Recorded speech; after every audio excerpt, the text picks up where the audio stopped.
Hey, welcome to the PetaPixel podcast. We've got some exciting topics to cover today. We're going to look at SanDisk getting sued by their users. We've got some ink cartridge madness, and Kazuto-san from Sigma, is he calling us out over focus breathing? But first, I should introduce us, and I'm going to change up how we do this a little bit. If you were a character in the movie Speed, which would you be? Oh, I'd be Keanu Reeves for sure. I think you're 100% Dennis Hopper.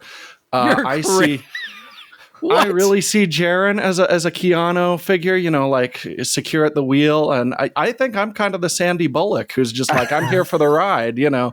I hope we can get what it this. sounds like is I'm the guy who gets dragged under the bus wheels at the third of the movie in. Well, you're all awesome. I was 7 years old when this movie came out. But I think we're like, okay, we got this thing figured out, and then Chris will like pull something, throw something on his desk that totally changes it all up, and it's like, oh no, what are we gonna do now? So yeah, I'm gonna go with that. Anyways, I'm Jordan Drake. I'm Chris Nichols, and I'm honored to be based off Dennis Hopper. He's a great photographer, or was. I'm Jaron Schneider. Yeah, we should do a better job of introducing ourselves every episode because I can't assume that everyone has seen previous episodes and knows who any of us are. So thank you for well, reminding now they not us. only know our names, but also our character traits. So I think I did a great job. Let's start this show. They think I look like Dennis Hopper. It's great. Awesome job.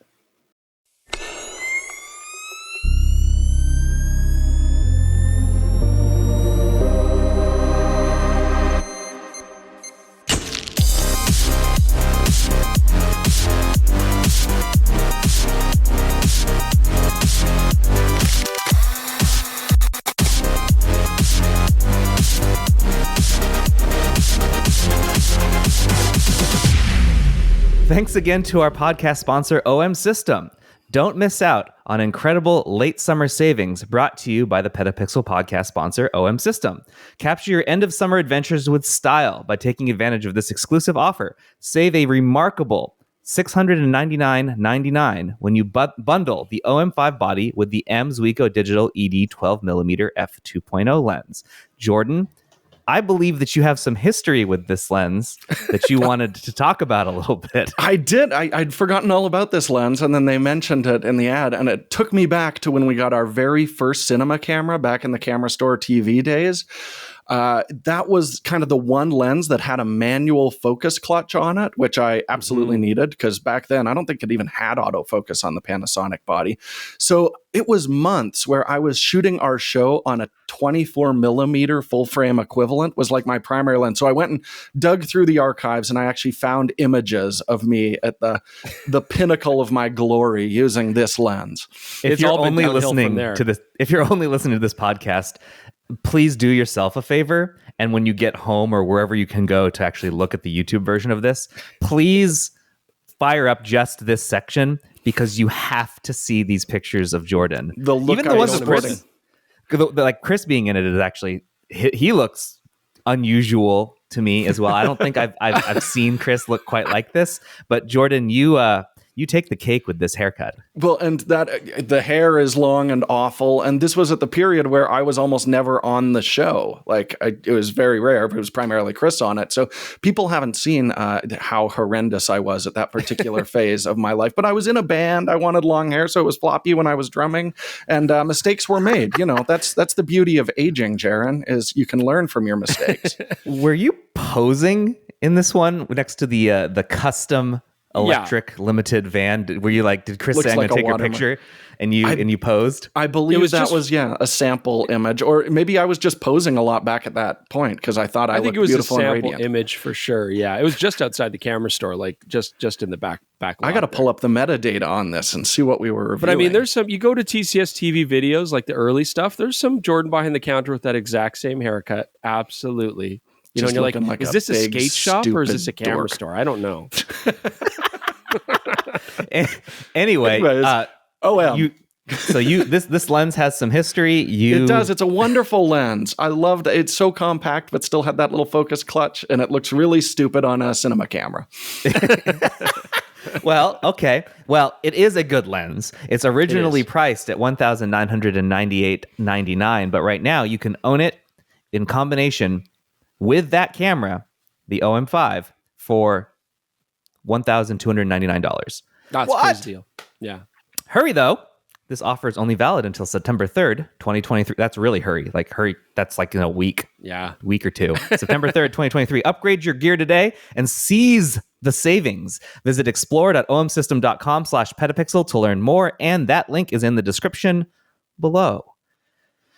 Okay. Moving on past Jordan's questionable Crazy hair choices. It's fine. We all had them. I had questionable hair in my early 20s, and it looked not unsimilar to that, but more Asian. And so it was a lot. It was a lot of hair. So Chris has had one hairstyle the entire time I've known him. This is the look of Chris. I mean, it's been slightly different lengths through the years, but the general swoopiness and firmness of it has been unchanged the entire time I've known him. Yeah. The color has changed. I've put on some weight. You know, do you still have that hat? Beards. I still have that. That was our camera store hats. We're starting a Photo Republic kind of line with sort of a old school commie flavor. And it was a good hat. That was a cold day. That was Battle at F-Stop Ridge #2, the sequel. And it was minus 28 Celsius, and we had 100 people out in the cold. It was wild. It was so unfair. We were just rolling cars over so people could warm up between takes, but just organizing this is why assistant directors are the best people in the world, because they will organize the mass of people as opposed to me trying to shoot and be like, no, you have to stand over there and run over there. Anyways, that whole thing was a mess and the video didn't turn out great anyways. Oh, man. Okay, moving on. Let's talk about, this is actually a kind of 2 weeks old, but it sort of has just been it exponentially grew over the last week.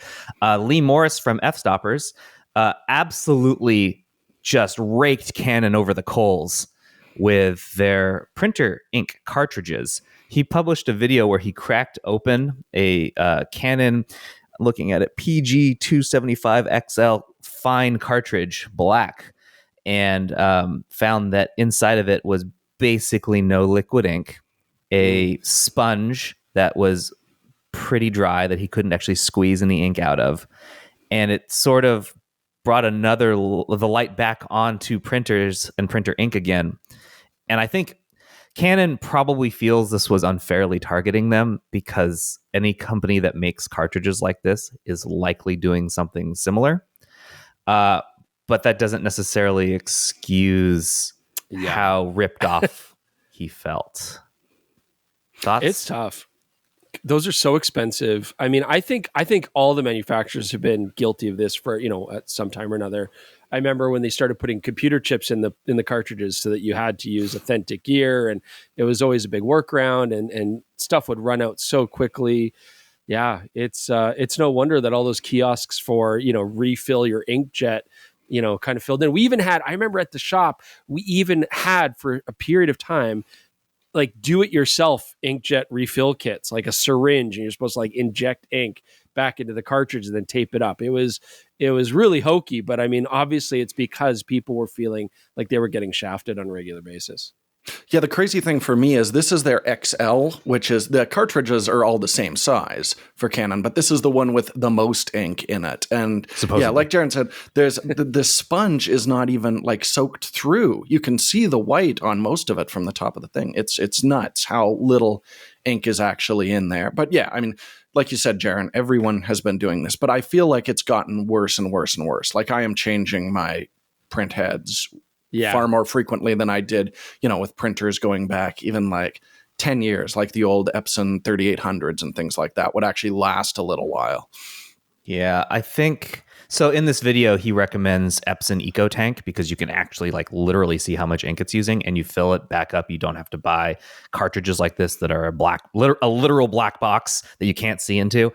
I do want to point out that Canon also sells a very similar system to the EcoTank where you can do the same thing. But Canon in particular regularly publishes on their website press releases of how proud they are that they have taken down yet another ink basically someone who's infringed on their patent on Amazon. They're like, we've taken down 84 more. How dare they do that? And it's just okay, if you're that proud of how much you defend your patent on these, you might actually want to make your product good. Yeah.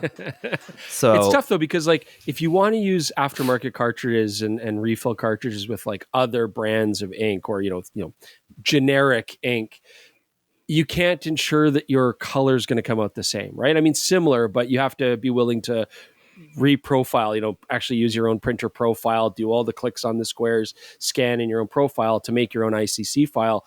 Otherwise, it's not necessarily going to match what you might be using for your papers. So, yeah, it's a slippery slope. But if you're the manager of the inkjet division, you're like, find a way to make us 20% more profit. What do? I guess people are just like, well, let's put less ink in there. I don't know. My main takeaway from this video is that if you break something open, then millions of people will watch it. And I know this is your favorite activity on earth, Chris. So we're going to have you just open things up from now on. Yeah. And I remember a similar scandal. I remember a similar scandal. I don't remember which brand it was, but it was the opposite, right? The cartridges were saying it's empty. You have to buy a new one. And then people crack those cartridges open and there's still like a whole well full of ink inside. And that was like a whole other thing, right? People are like, well, why are they making me buy more ink when there's clearly still tons in here? So I don't know. Printers, shady biz. Yeah. I'm going to probably need to buy a new printer soon because I'm sort of tired of mine, and it only connects to one computer in my house. I can't get it to like work with. This is the other thing that is so frustrating about printers. Like I just got really fired up. How in like the last 20 years have we not figured out how to make printing not a pain in the butt? Like literally every other peripheral in my like house, every piece of technology I own works exactly as it's supposed to, except my printer. And I really want to cuss right now, but I'm holding it in because I don't want to bleep myself later. I'm giving myself less work by doing it. What the cuss, Jaron? That's why I still use a typewriter, the Corsair Smith Corona, because I just type out all my documents on the typewriter. No, you don't.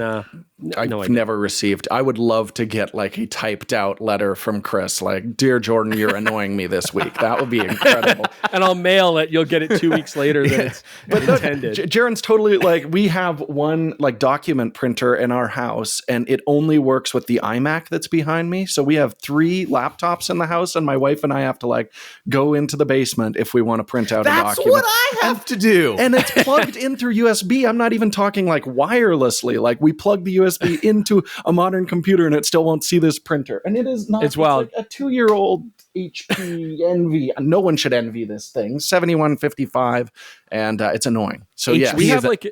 Go ahead, Chris. We have an $80 Best Buy special printer upstairs, and then Jordan's always like, "Hey, can Aaron print out some documents for me?" And I'm like, "What? How many printers do you have in your house?" Like, they don't work. I don't know. Can she just print some out? It's like easier for him to go to another house to get documents than it is to use the 3 printers he has.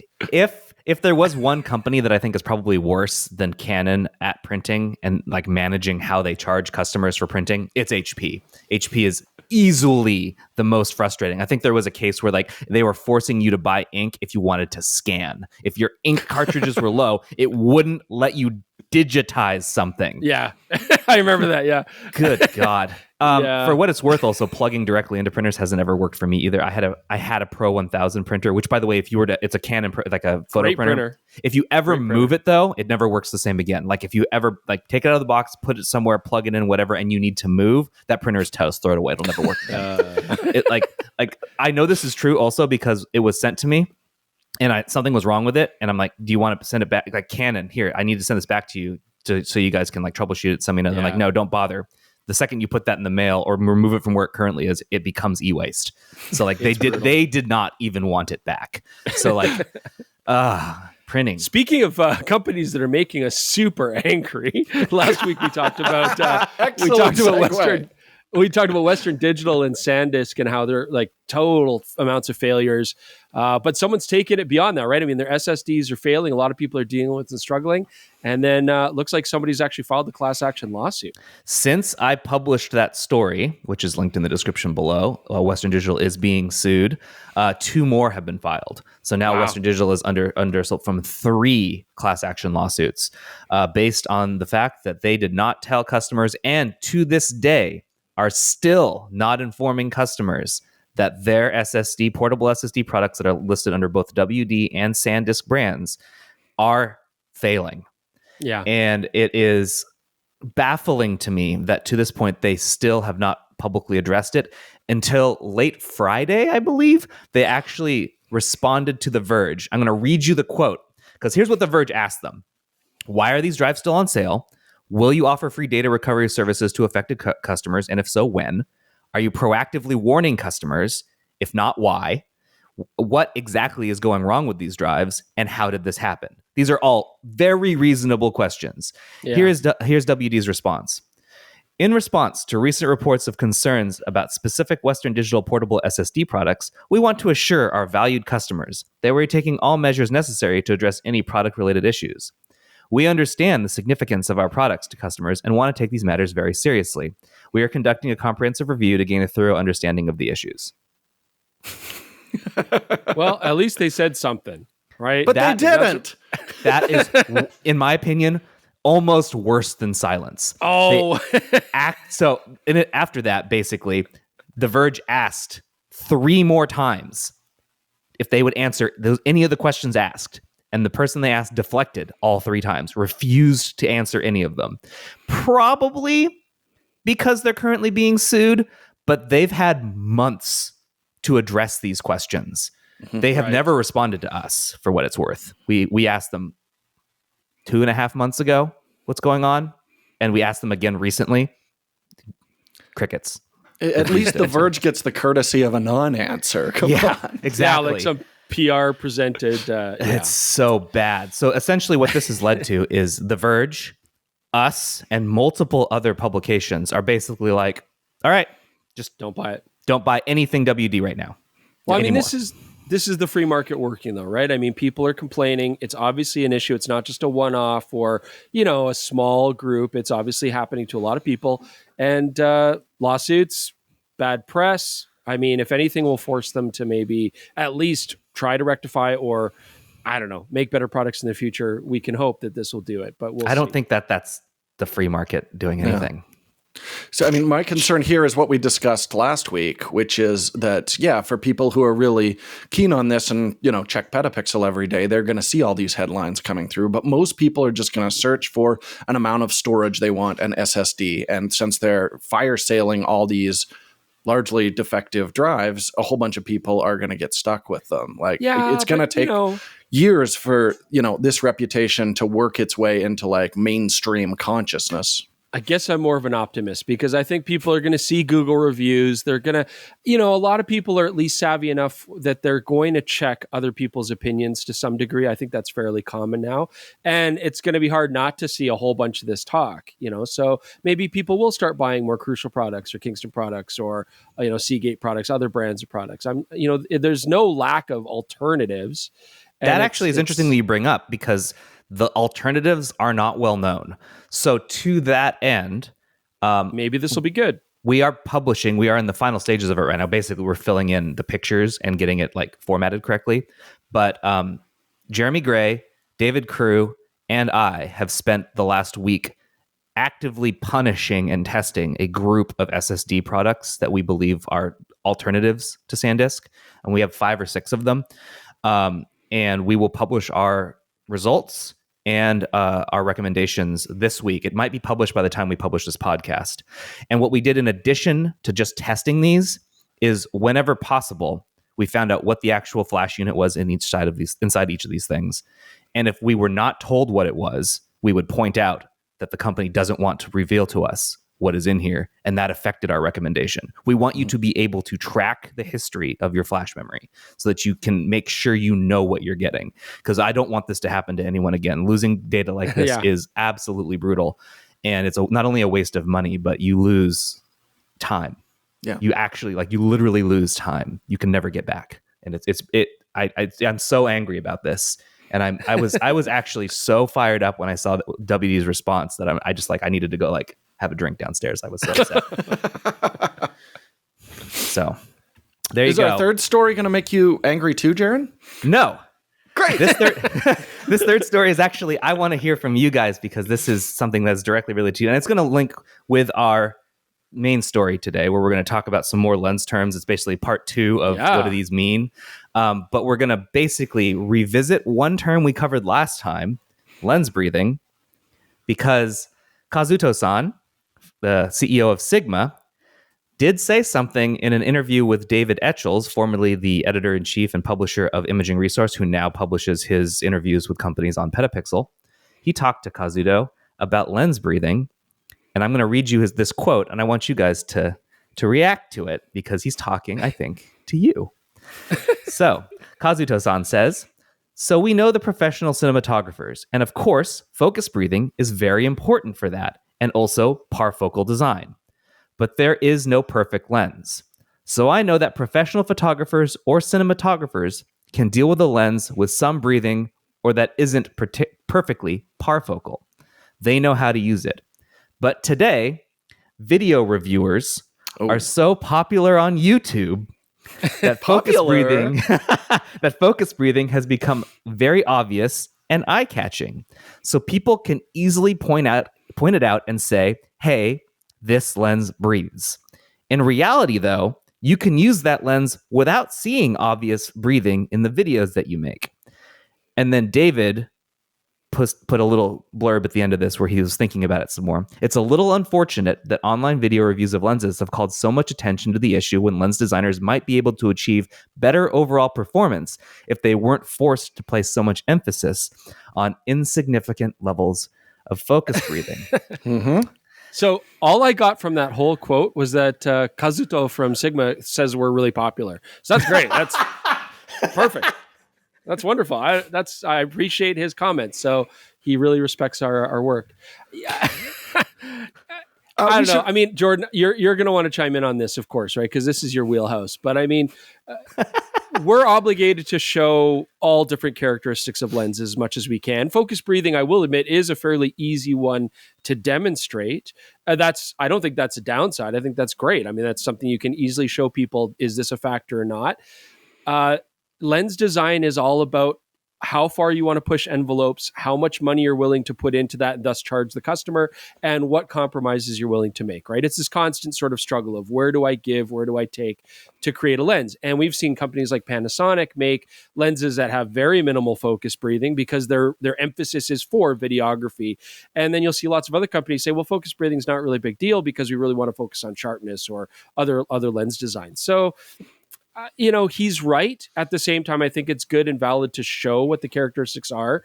And then it's up to the consumer to decide if that's a major factor for them or not.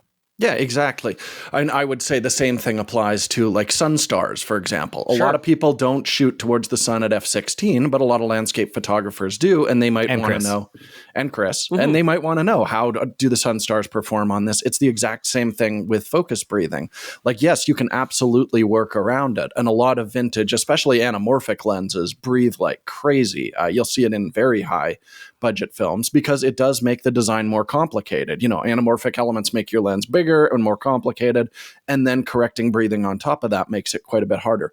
What's really interesting about Sigma is they're in a unique position where they're part of the L-mount alliance, where you've got lenses from like Sigma, Panasonic, and now we're starting to see some other options there. And we've said for the longest time, Panasonic lenses are generally going to be a little bit larger, but they're going to be breathing corrected. That is one of the big advantages of them. But if you look at the Sigma lenses, we find generally they're a little bit sharper, especially at the corners, some of their primes, but they breathe like crazy. So they're really giving you both options. And I think specifically he's referring to like Dave Etchells. Photographers don't care that much about breathing unless they're doing focus stacking. But for cinematographers, I want to know if I have a locked off shot and want to pull focus on it, are we going to have distracting breathing? That is something that bothers me. And I know a lot of cinematographers that care a lot about that. If you don't care about it, skip that part of the lens review. But we're making it for the people that aspect of it is important to.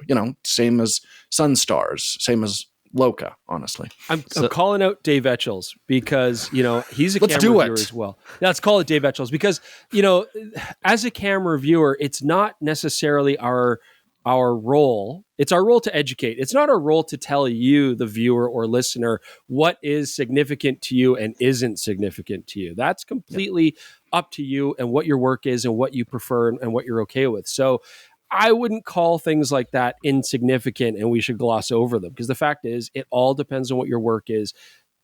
my job's not to tell you what you should consider insignificant. So, David, for some people, some people need breathing and some people don't want to breathe and they just want to hold their breath, and that's fine. The example I was thinking of is like the Sony 51-2, which is one of my favorite lenses released in the last 5 years. But if I brought that thing to a movie set and the camera is locked off and every time I shift my focus, it looks like a Hitchcock stretch, I'd be furious, man. So that's why we do that. Yeah. So what you're saying, I've gathered, is you're unapologetic. Yes, we're going to keep talking about breathing. And if you don't care, that's cool. You can pass by that. I mean, should we mention like a skilled cinematographer can use camera movement to hide the effects of breathing? So this may not matter in your particular narrative film. Or should we just say, hey, this lens breathes a little bit and let you decide if that's important to you or not? Like, Jesus, Dave. And you know what?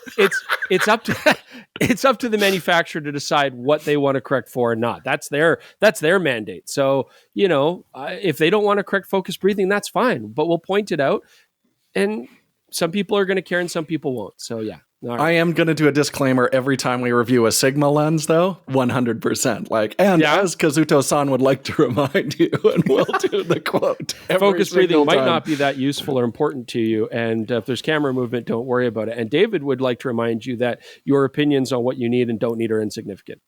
Okay, we're gonna definitely owe both these people a personal apology the next time we see them in person. I should mention Kazuto-san is one of my favorite people in our entire industry. Yeah. Like, there's no one else who will give a candid interview like he will. I mean, he just really turned the company. Yeah, exactly. And I love that about him. I just happen to disagree with him, except for the popular part in this particular. Yes, we are very popular. Topic. And I guess we can't. We're obviously playing this up. We're really not hurt. There's no bad feelings.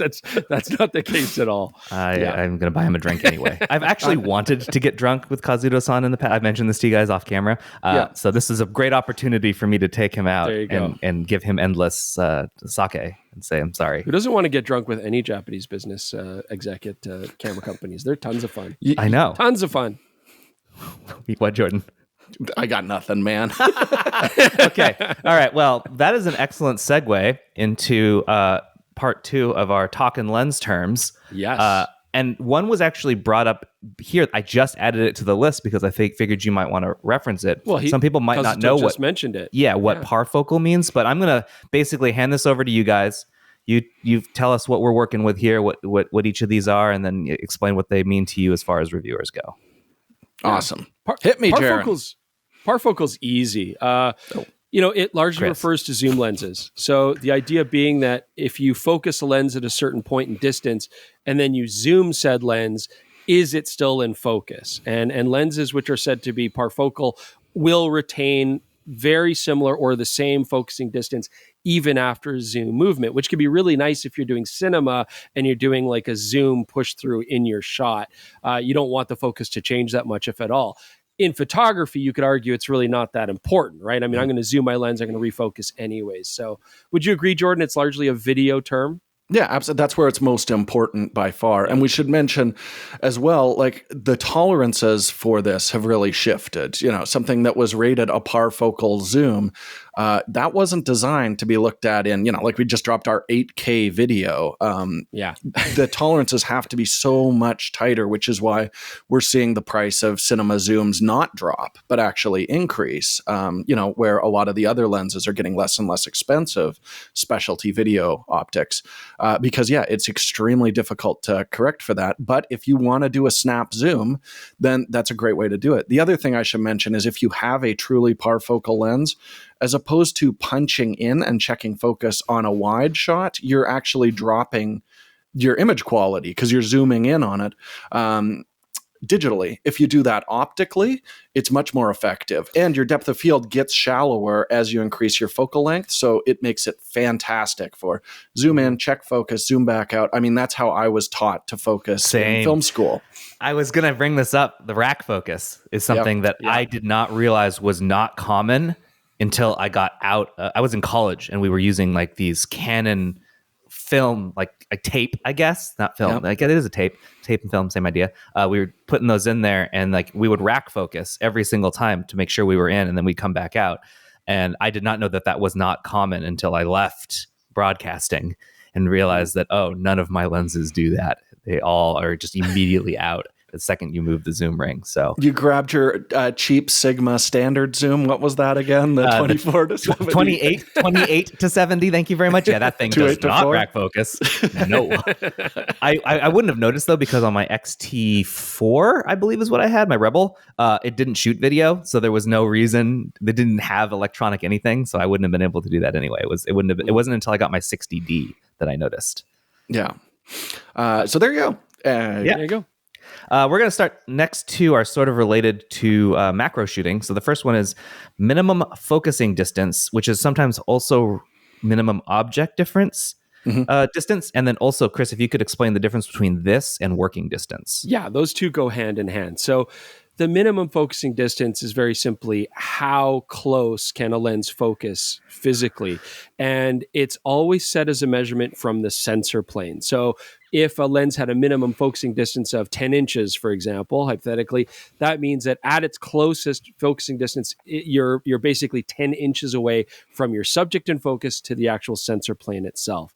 Now, if we take that same example and then we talk about working distance would then be what's the physical distance from that object to the front of the lens, right? So if I'm using a macro lens with a 10-inch minimum focusing distance, but the lens itself extends off the body plus the flange distance from the mount to the sensor, let's say that's 6 inches long, my working distance is only 4 inches. Like that object is 4 inches away from the front of the lens, right? There's no point having a minimum focusing distance if your lens is physically in your object, right? So, working distance is very important. I mean, the more working distance you can have, in a lot of cases, the better, because in macro, if you get too close to your subject, you can often cast a shadow. Your lens can cast a shadow. The hood of the lens can cast a shadow, or you might be, in some cases, almost touching the object, scaring away insects, all that kind of stuff. So the more working distance, the better. And the good macro lenses tend to have pretty decent working distance. This is also why you'll often see at the store different macro lenses in different focal ranges. So you might have 50 or 60 millimeter macros, and then 90 or 100 millimeter macros, and then these specialized like 180 millimeter macros. And generally speaking, the longer telephoto macros don't give you better magnification, which we're going to talk about. They simply give you a lot more working distance at the same magnification. So you have that extra leeway to work with insects or bugs or not block light. Yeah, poisonous spiders. That working distance is very important if that's your chosen photography subject. It's worth pointing out, too, a lot of the time people will say like, oh, well, I can just drop extension tubes on to get better macro. And that does definitely increase your potential magnification. But there is a threshold on every lens, because if you add too many extension tubes to the back of it, you're focusing now inside your lens, which again doesn't work. And your working distance is constantly being reduced. So again, shadows are going to become an issue. That's the drawback to using extension tubes on non-macro lenses. Speaking of which, magnification macro. I'll do this one. Oh, Jordan wants it.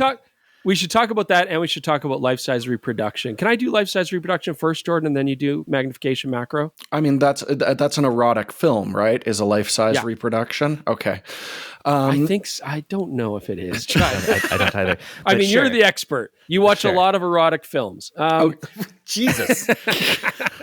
Anyway. So, I feel like we life-size reproduction ratio. Life-size reproduction ratio is a term generally in reference with full-frame sensors. I'll explain that in a bit. But basically, a life-size reproduction ratio, I always like to explain to my students like this. If you ripped your sensor out of your camera, your full-frame sensor, it's like roughly 36 by 24 millimeters, and you laid that out on the object that you're trying to photograph in macro, microscopically, a 1-to-1 life-size reproduction ratio on a full-frame camera would be basically the size of the sensor would cover the object that fills your whole picture. Yep. Okay, so you're getting a full-frame sensor-sized composition at 1-to-1. Hopefully that makes sense. And then as you pull away from, if you did a 2-to-1, it would be twice that. You'd have half the composition. You'd be that much closer. And if you had a 1-to-4 life-size reproduction, you would only be getting 4 times the size of your full-frame sensor. That would be your composition. And kind of to visualize it, I always said, like, if you shot a Visa card, 1:1 would roughly be the size of the Visa symbol itself, and then 1:4 would be the entire Visa card. So that's a way that we use Not MasterCard, to explain it. Yeah, Sorry? thanks to Visa for sponsoring this episode. No, they did not do that. Or MasterCard, or Diners Club, or a Diners card. I don't know what that is. Old. But I'm American old. Express, Discover. American Express. Oh yeah, that's very exclusionary though. Okay, so now that we know what magnification is, why don't you tell? Oh, sorry, we know what life-size reproduction is. Now, Jordan, tell us what magnification macro.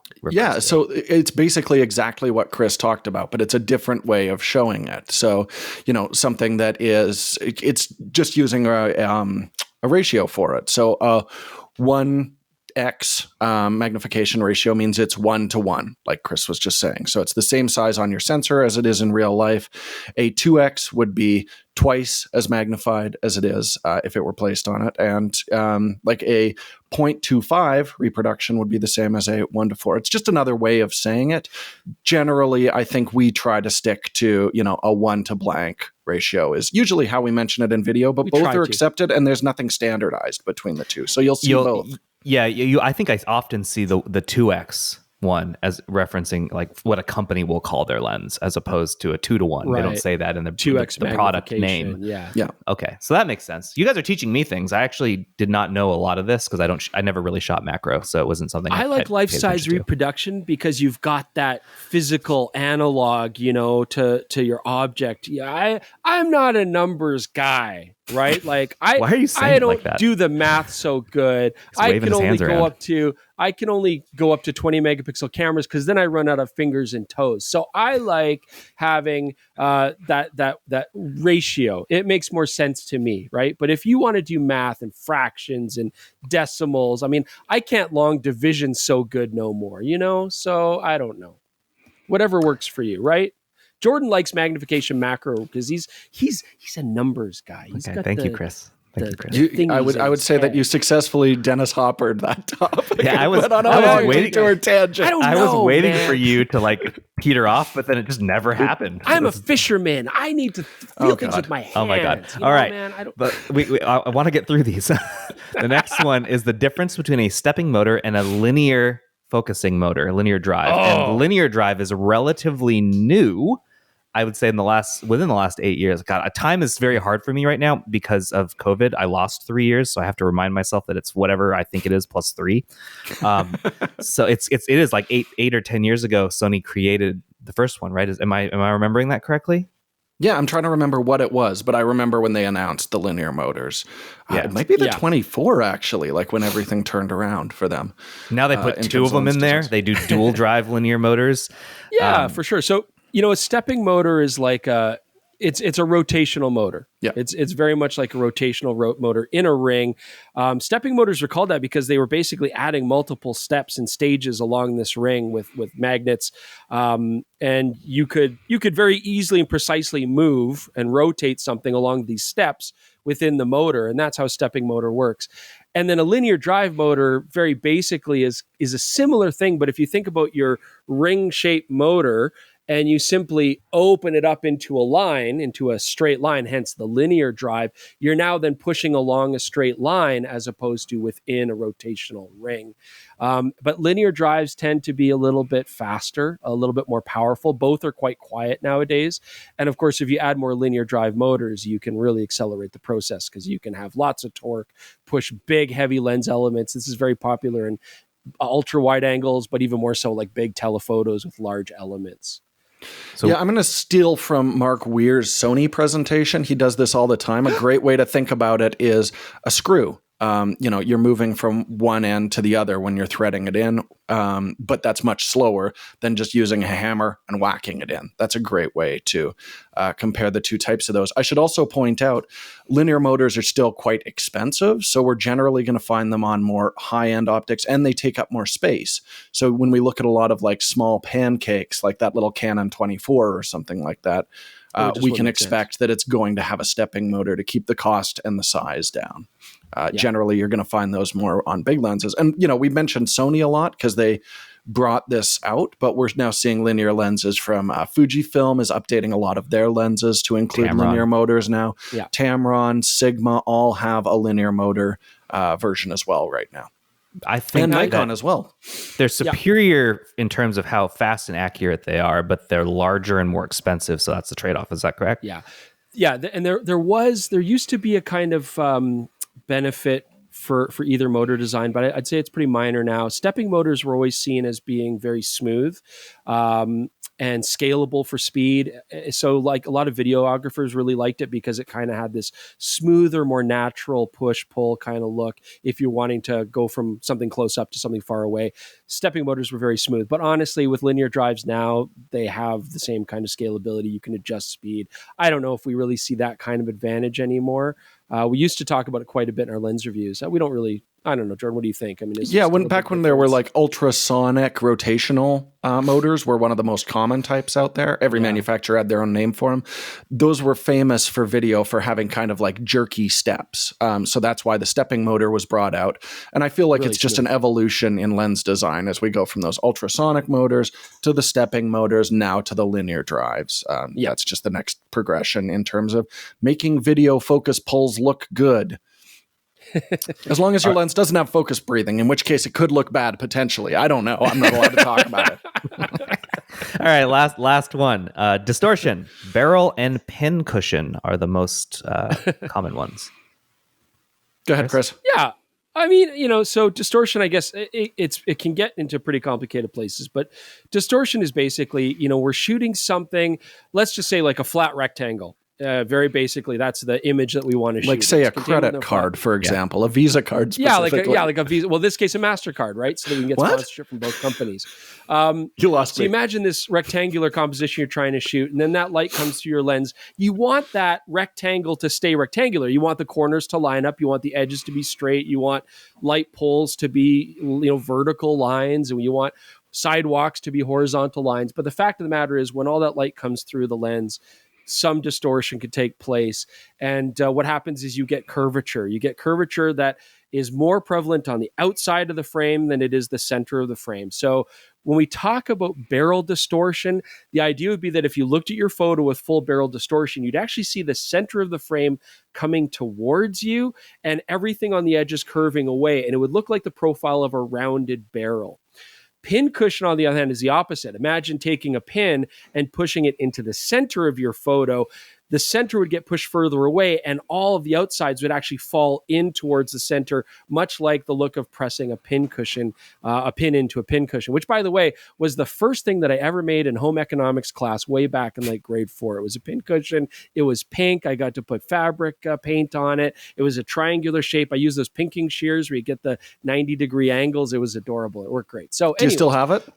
No, I don't. I probably do, but put it on your desk next week. Okay. Yeah, jeez. So one of the things I often hear is that description of distortion, but then there's the other idea of distortion. When you get wider and wider, even if your edges are straight, the image is somewhat distorted from what you would expect, where things on the edges become bigger than they are, and things farther away appear smaller. Sure. Is it incorrect to call that distortion? I always refer to it as perspective distortion, especially when we talk about like camera movement and stuff, because things at the edge of the frame are going to look like they're moving faster than things in the center when you're working with wide-angle lenses and video. But the same thing applies to photo too. And a lot of the time we'll talk about a lens like a great example would be the Canon 16 millimeter RF lens. And people are like, oh, the distortion is insane on this thing. But that was actually like through software, a perfectly corrected lens. But the perspective distortion at 16 is so strong, and people aren't used to seeing cheap lenses with that wide a field of view, and I think that's why they singled it out. Perspective distortion takes a little bit of wrapping your head around, and it's always going to be there.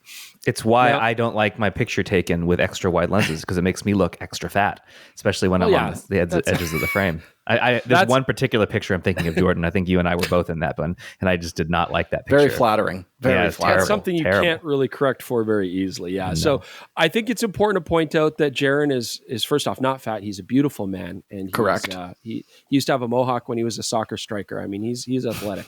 Wow. The other thing I want to point out this episode. The other thing I want to point out. So distortion, this barrel and pincushion distortion was a really big deal back in 35 millimeter and early digital days, because if you don't correct for it, especially film, that's your photo, right? Like you're going to have curved trees, you're going to have curved edges, buildings are going to bow out or push in, and you couldn't do much about it. So nowadays, what's kind of interesting is that lens manufacturers we're finding actually allow for a lot of distortion, because as we mentioned earlier, when you're making a lens, any compromise that you can make in one area, you can then put those resources towards something else, like sharpness or breathing correction or whatever. So a lot of manufacturers now are getting away with allowing fairly heavy amounts of barrel or pincushion distortion that they would not have normally, or that they would have normally corrected for in the film days, because your camera can digitally correct for this stuff very easily.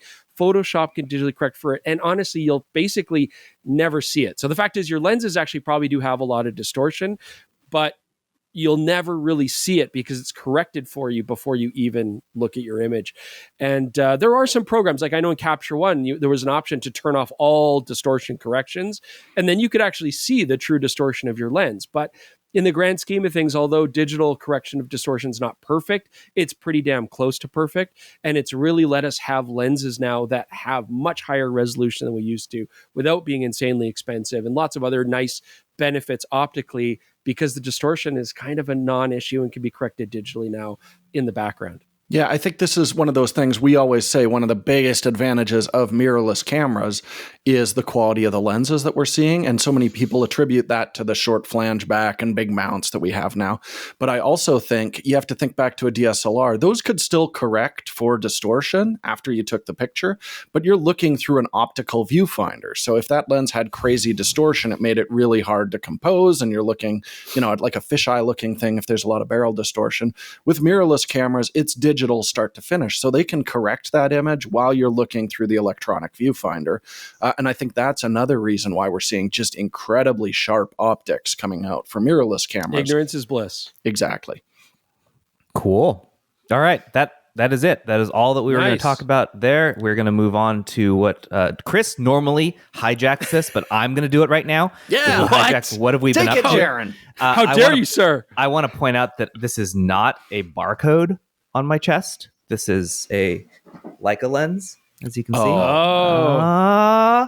Yeah, what a shill. like that? What a shill. Yeah. I happened to buy this in Wetzlar at the Leica shop for well more than it was probably worth, but I like this shirt a lot. On the back, there's actually like a little pocket where you can stick a lens cap in here, so when I'm out shooting. What? That's like great. It's a built-in pocket. Anyway, this is what I brought to the show. Who knew that if you shot hyperfocal at f16 on Jaron's shirt, both his nipples would be in focus? It's pretty great. I probably would have laughed now if we you know. said nipples with nothing else. Just the word nipples is just funny. No, and if you didn't wear that shirt, I'd have no idea like what aperture I do to reach both your nipples. Now we know. It's f16. All right. Thank you. F16. I think that's also, that trip is a very important one in our milestones, because that's the first time like the three of us hung out a lot. I feel like we were definitely running into each other in press events, but we hung out a lot on that one, and we couldn't escape each other. There's nothing there except the hotel. Yeah, that trip may be the reason that we're here today. So it's a good thing that Jaron has a shirt that's a testament to that time. Jaron's nipples brought us all I Oh my God. That was not the point I was trying to make. That's definitely not what he said. But that would look great on a t-shirt. So let's get those made. All right. Chris, what have you been up to and what did you bring to the show? What I've been up to for my show and tell, look, it's fly rods. Isn't it? First off, aren't you all amazed that I haven't showed fly rods yet for my show and tell? So yeah, you were expecting. You brought a reel once. I did put a reel. Yes. So what I've been doing, I build my own fly rods, and I just built this latest 8-foot 4-weight right here. And this is a 6-weight that I built earlier and the 8-weight here. So I've finally completed my triumvirate for rods that I wanted to build for myself. They're all blanks from New Zealand. And I got to give a shout out. New Zealand makes fantastic fly rod blanks. The country. Yes. So I've got 2 CTS blanks here and an Epic blank, all graphite, and they're great. And there you go. So that's what I finished this week. I finished my triumvirate of fly rods. Jordan is making the weirdest face.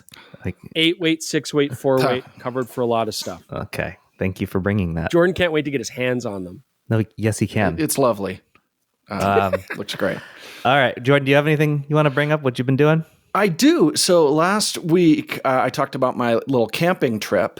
And one thing I got into doing is my kid and I would go out and I was swimming laps in the swimming area there. And I actually really enjoyed it. It's something that I haven't done in a very long time. So when I got back to Calgary, I got a pass for the YMCA here, and I'm starting to do like lane swims in an attempt to get rid of this fat sack of crap body that I'm currently hauling around here.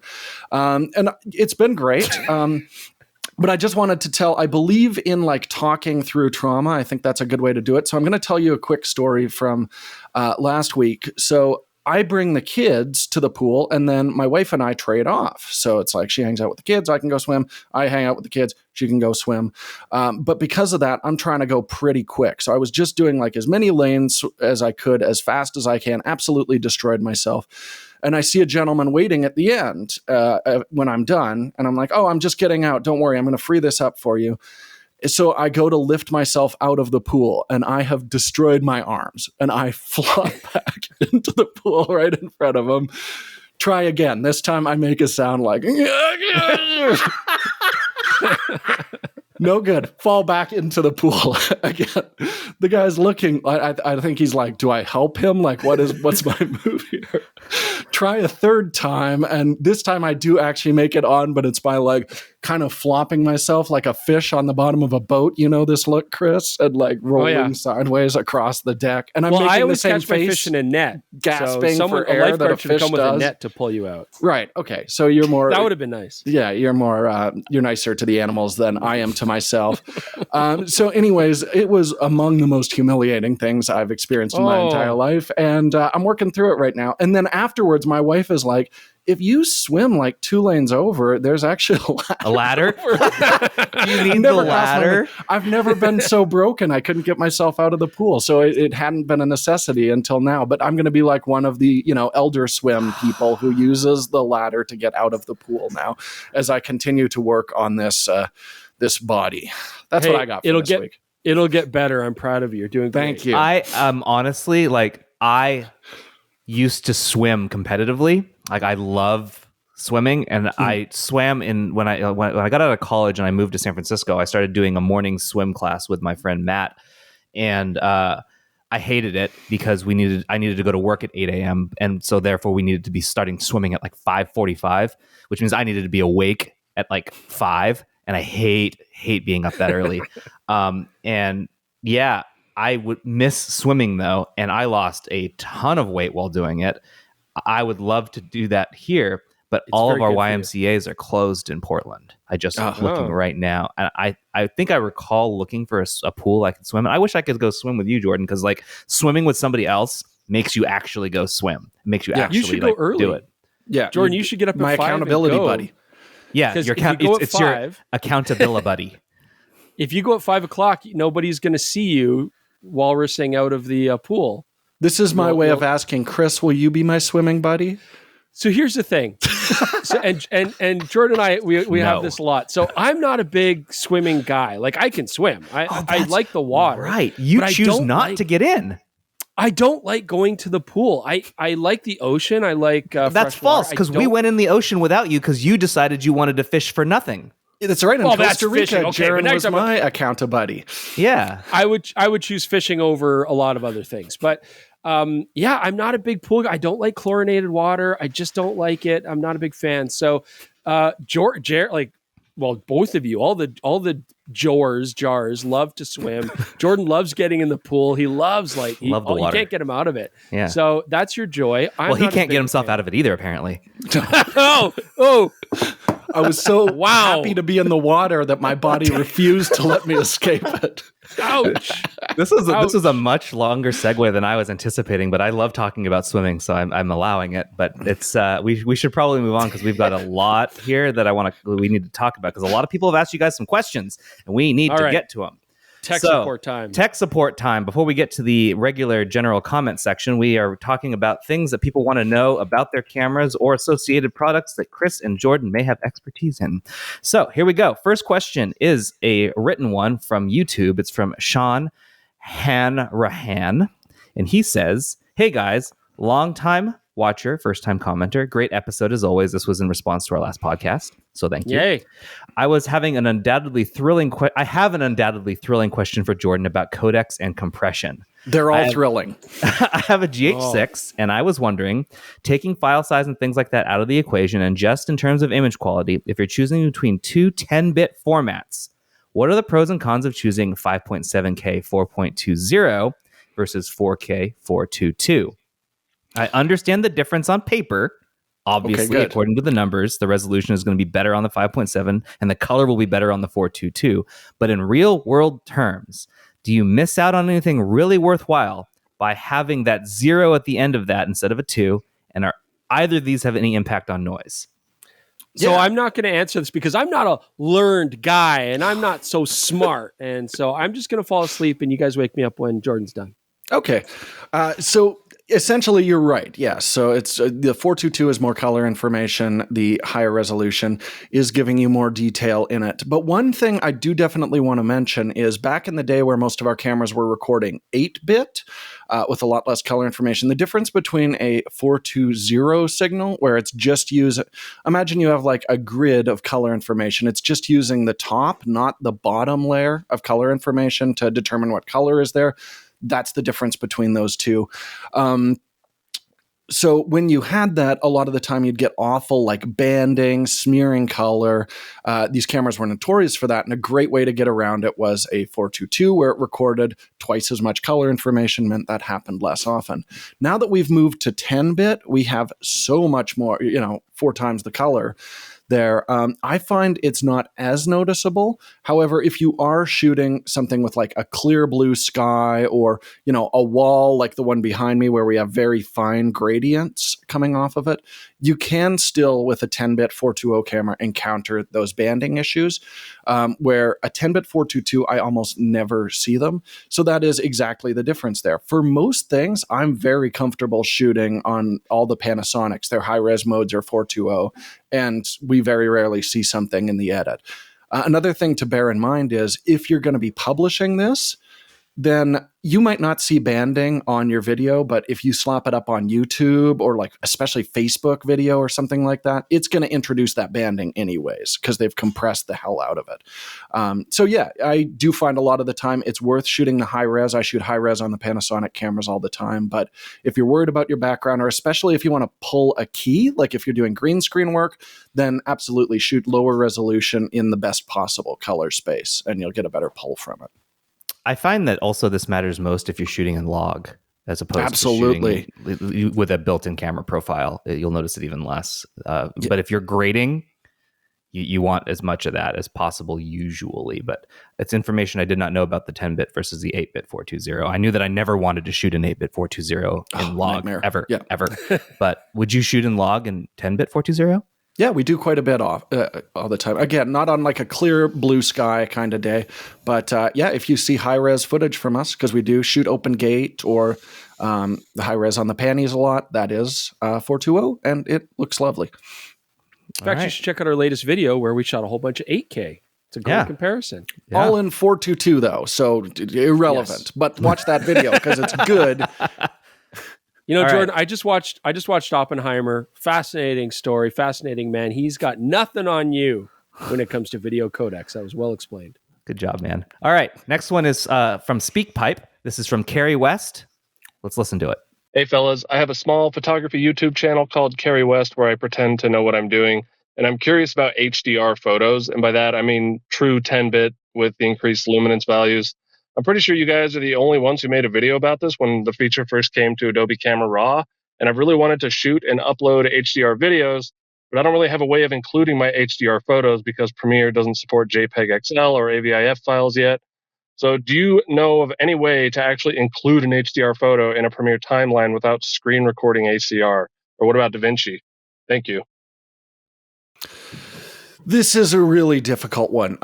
What I wound up doing in order to properly display stuff is actually regrade it within the editing software and then exporting it as an HDR video file. That's what we wound up doing in the DPR episode where we talked about that quite a bit. And it sucks and is annoying and it has to be fixed at some point. And there's so much potential with HDR photography. If you look at it, it looks amazing. I think it's why so many people are like, oh, the photos from my phone look better because it's displaying in actual HDR because it was shot with the camera. It knows how to play it back.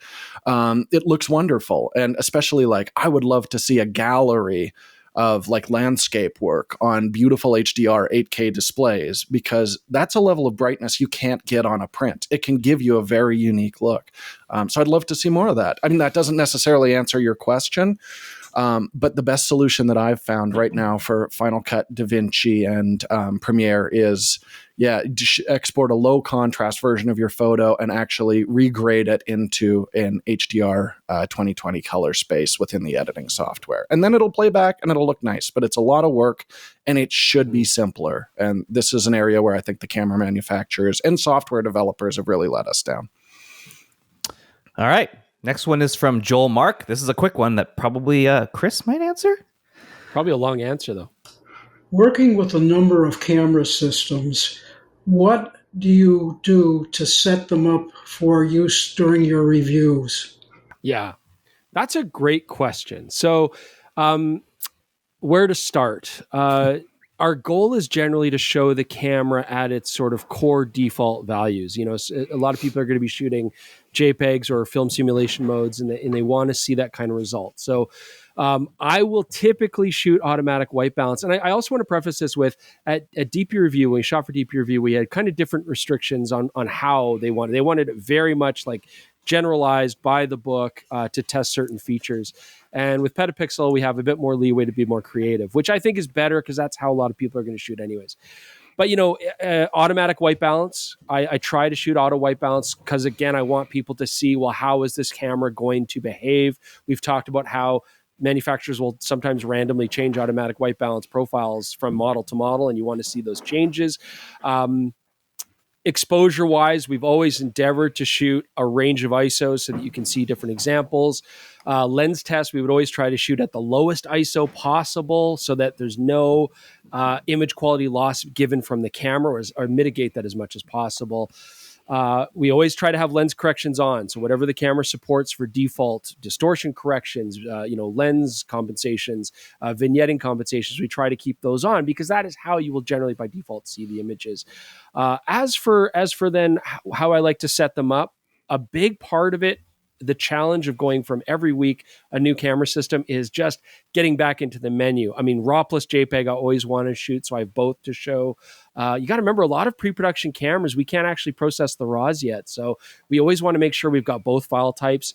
I always try to set things to back button focus. Personally, I like that myself. We absolutely want to test out the subject detection mode. So 90% of the time I'm using tracking autofocus, whatever the camera's tracking autofocus is, because these are things I want to evaluate, right? I mean, I know how zone focus is going to work on most cameras. I know how wide area is going to work. I want to see if the tracking is sticky. I want to see if the subject detection modes work. I often shoot aperture priority, sometimes manual, but usually aperture priority. And that's actually quite interesting because I find that from model to model, there are quite a big difference in how that camera automatically exposes. And sometimes it throws you off. You're like, why are my photos looking so dark compared to normal or so bright compared to normal? And that's often because of changes with that. And I want to see that with automatic exposure. There's a lot. Does that make sense? Anything else you guys want to know? I think we should definitely touch on when a major new feature is introduced, like when Sony brought out real-time tracking. We're fortunate in that we usually have the opportunity to talk to the engineers and say, like, okay, what is the best way to set this up? And then we can use that information going forward. But I want to mention back in the day when Sony had the worst menus and the absolute worst default settings, there was a period every press trip where people for a half an hour would get the camera and they were like, okay, go back to your rooms, set your camera up, because the default settings made absolutely no sense for people actually taking pictures. Remember that, Jaron? Yeah, I feel like they actually added a feature into these cameras specifically to address this, that you can now save your settings to an SD card and then pop them in and load them in. I remember when they added that, I'm like, nobody needs this except us. This is not a commonly needed feature, but you clearly got tired of having to send us back to our rooms so that we could sit there and chimp for 30 minutes trying to figure out what settings we forgot to change. And they were, yes, I agree, always the worst. I hated it doing gets that. better. It gets better. It's gotten better, but yeah, a big part of a new camera is menu navigation, finding all the settings, and there are times where not only to familiarize yourself with new features, maybe a new multi-shot mode or something, but also, there's been times where we're just missing one menu thing that we forgot to set or change, and it skews the results of all your testing, and that can really suck. So, quite deep menu diving.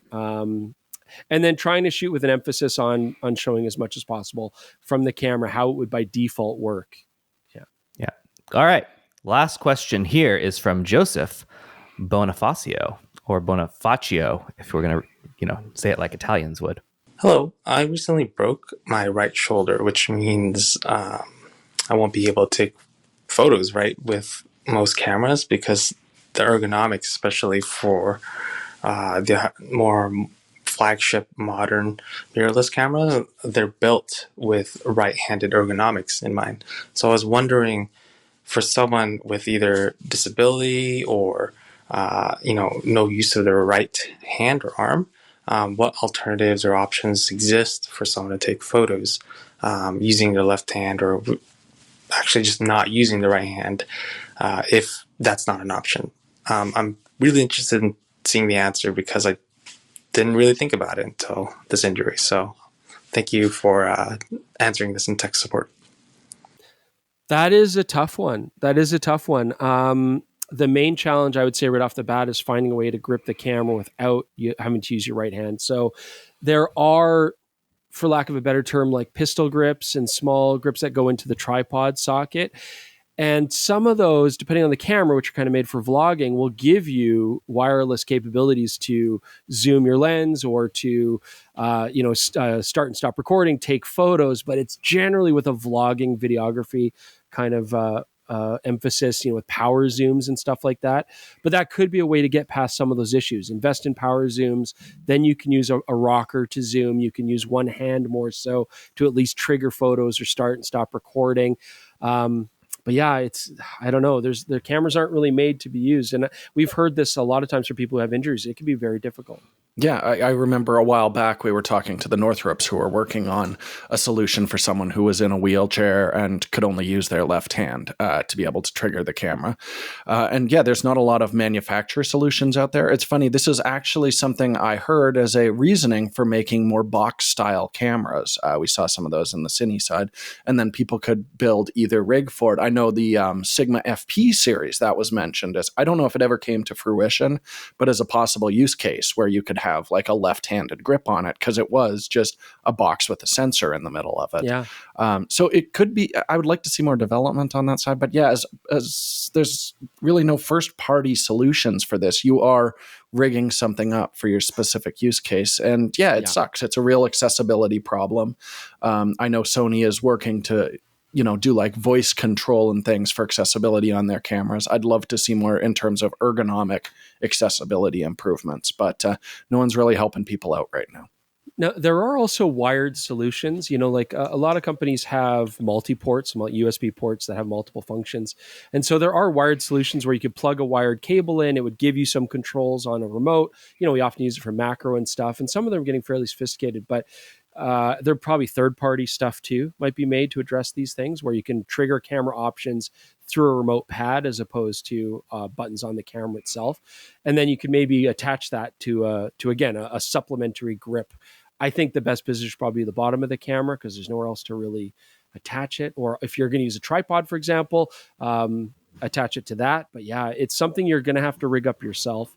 As Jordan says, there's not a lot of support from manufacturers directly to assist with that kind of stuff. It just occurred to me as well, smartphones work really well for both hands, and most camera manufacturers have an app that'll give you camera control. They might be an absolute pain to set up, the tethering and stuff like that. But once it's up, that might be a really great way for you to control the camera from your left hand.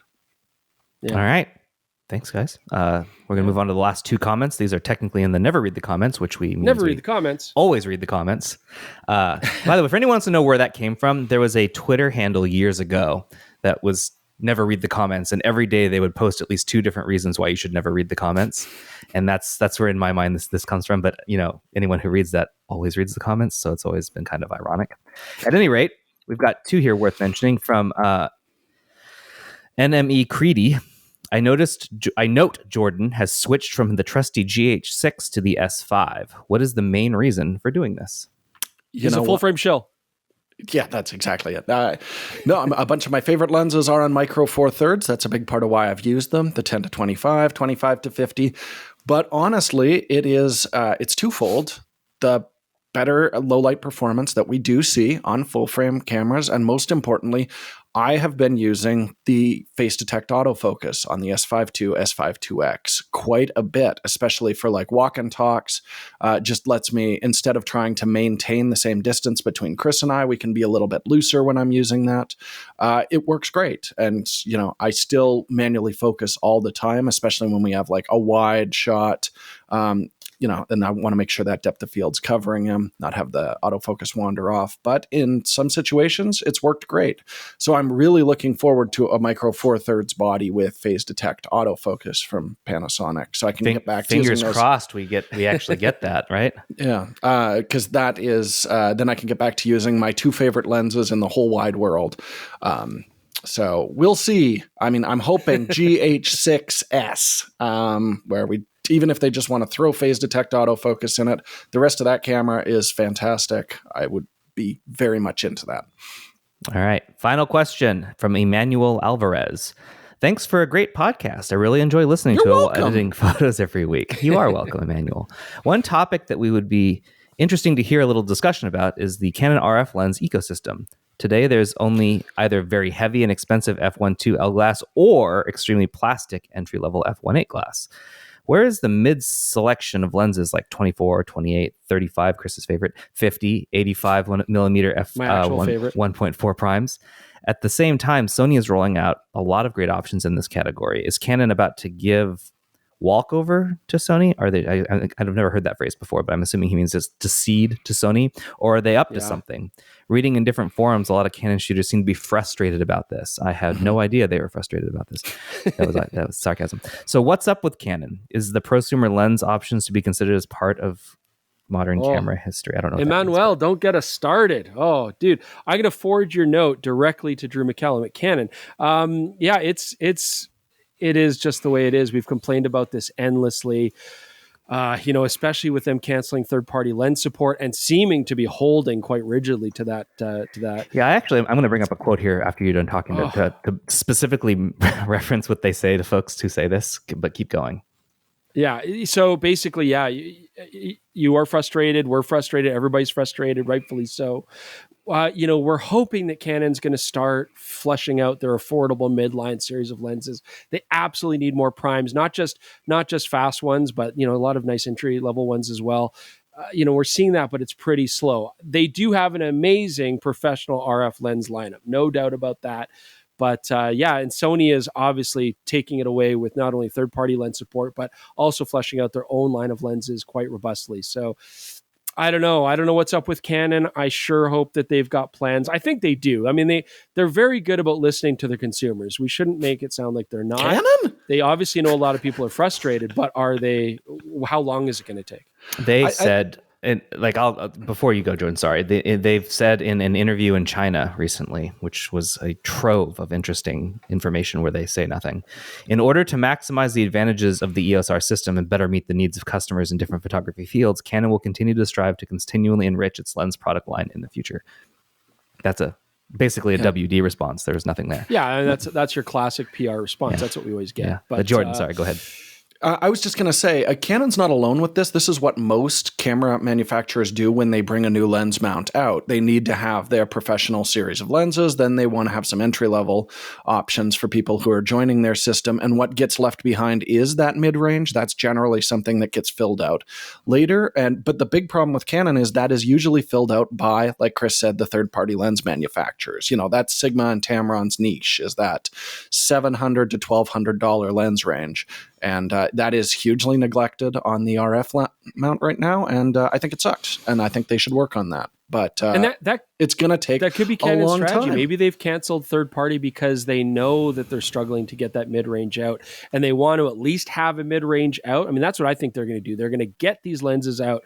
They're going to give it some time until consumers buy those lenses, and then maybe they'll loosen up on the third party support once they have those lenses out. But I mean, let's say most manufacturers are dropping like 5 to 6 lenses a year. It's going to take a long time till they've got like a complete line of mid-range lenses. I think it puts people in a really rough place. And the RF mount is not that new. We're still talking about it like the R just came out, but we're generations into this, and still not a lot of good mid-range options.